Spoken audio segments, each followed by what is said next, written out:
best-selling authors of Lists That Saved My Business and founders of the Extreme Customer Service Directory, Angel Tussey and Eric Raymer are inspiring you to get your business right.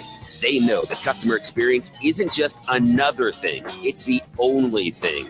Let's join Angel and Eric for today's program.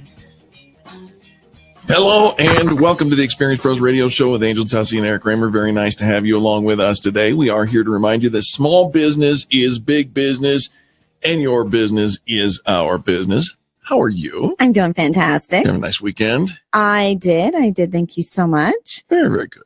Very good. Very good. I took a road trip. You took a road trip? I took a road trip. And where did you road trip to? I road tripped to Albuquerque, New Mexico, which is because that's a touristy destination. 6 hours from home.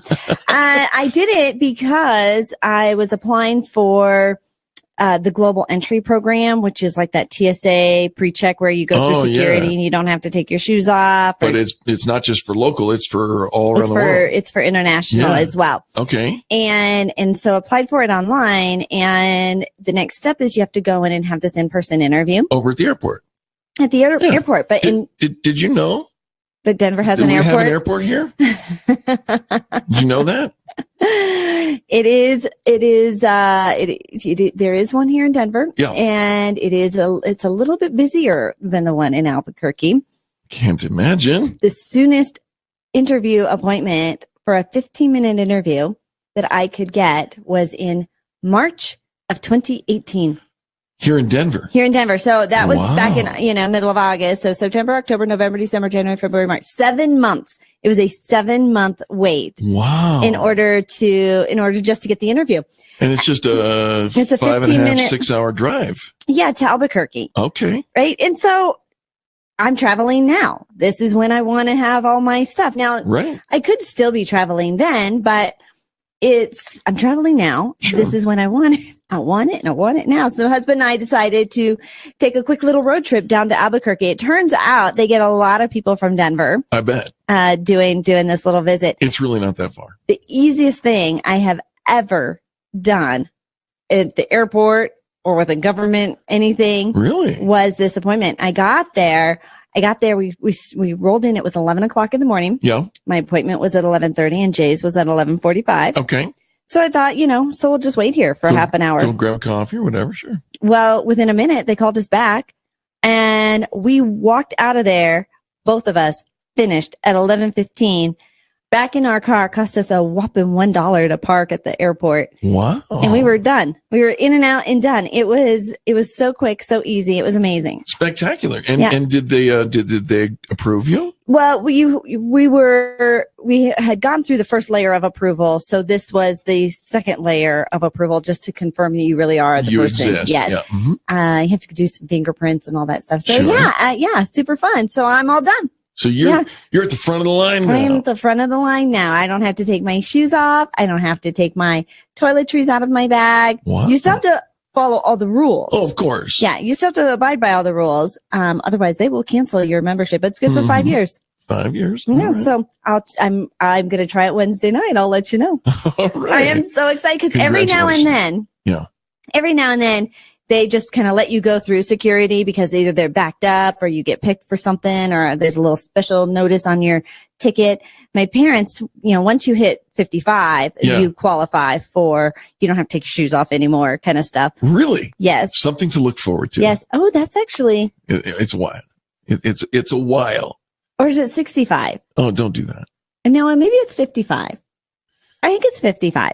Anyways, I have a long time to go before that would hit for me. That's the truth. That's the truth. Well, and I would imagine, being able to bypass the pat downs and the security and all the hoops they make you go through, that's probably got to be good for your mindset. Yes, it is good for my mindset. Don't you? I mean, we need more stuff that's good for our mindset. I agree with that. And apparently there are 2 views to mindset. So how you approach things, how you think about things, there are actually 2 views in mindset. Oh. And one is you have either a fixed mindset or you have a growth mindset. Oh, mindset. Growth mindset. I thought you said fixed mindset or broken mindset. No, it's not. It's fixed mindset, or you've got a growth. Or you have a growth. A growth mindset. A growth mindset. Right. And people with the two mindsets, they actually think differently and react to information very differently. So people who have a fixed mindset, your brain is most active when you are given information about how well you have done. So, great job on doing that website, good job on handling that phone call, that sales call.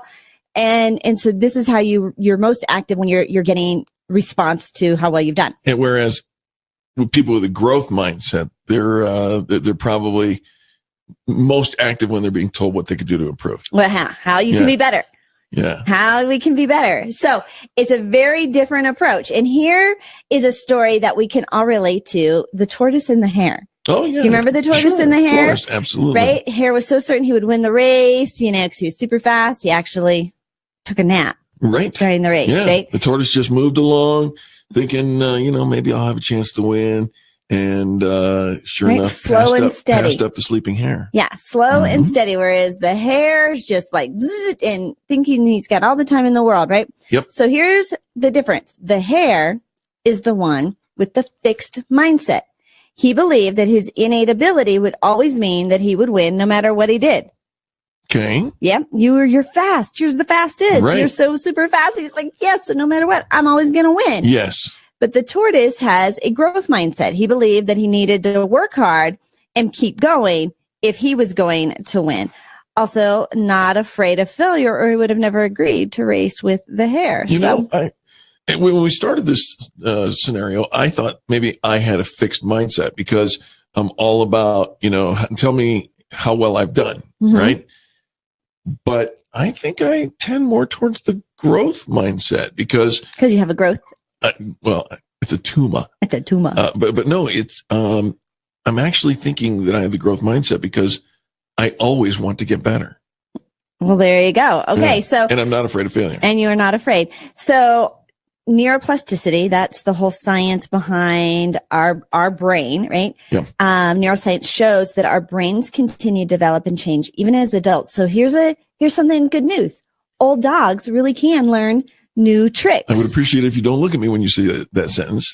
It says the brain is quite like plastic and can be reshaped over time, forming new neural pathways, which the neuroscientists call this neuroplasticity. The neural pathways are developed by doing or thinking particular things. So the thing we say or do the most often becomes hardwired into our brains as our habits. So you need to remember a couple of things that are really important for that growth mindset. Number one, you need to recognize the growth mindset is not just good, but it's also supported by science. In other words, commit yourself to developing. Right. Which is asking yourself, what can I do better? How can I improve? Yes, I did really great on the test last time or that last sales call, but why was I so good on that last sales call? Right. And what can I learn from it? And if you weren't so good, what can you learn from that? Secondarily, you need to both learn and teach others. Remember, it's not all about you. It's about the tribe that you carry with you, right? Show me your 5 closest friends and I'll show you who you are. And then pay attention to your mindset voice, your fixed mindset voice, because that's the critical voice in your head telling you you can't do something, that you don't have the tools, you don't have the resource, you've never done that before. Or that allows you to be overconfident and thinking you got this. Right? You'll notice it when you use the words, hold my beer.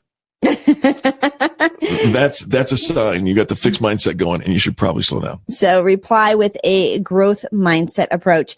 And remind yourself that you can learn. When you said, Eric, about learning and teaching others, at church this weekend, they had a great demonstration about how we can impact others so positively or negatively, right? But he used an example of, he had a glass of water and the glass of water is stacked up on other glasses of water. Okay. You've seen kind of like that champagne toast kind of thing, right? Yeah. So kind of like that. Yep. Not as fancy. We're using water instead of champagne. Understood. It was a church. Yes. Gotcha. Could have been wine, right? So he's pouring the water into the glass, and how when our glass starts to kind of fill up, if we've got this fixed mindset of this is it and this is me, then we don't allow our glass to overflow because we think that's it. That's all I can handle because this is what I expect. Right. But when you have a growth mindset, you can allow your glass to overflow, and then it overflows into others. Mm-hmm. I love it. I love it. Gang, we are thrilled that you are here. We got a great program for you today, so don't go anywhere. More positive business talk just ahead. And remember, and I'm going to put up the little graphic for our video, you'll change the world when you tell someone that they matter. Back after these messages, Angel Tussey and Eric Raymer. This is the Experience Pros Radio Network.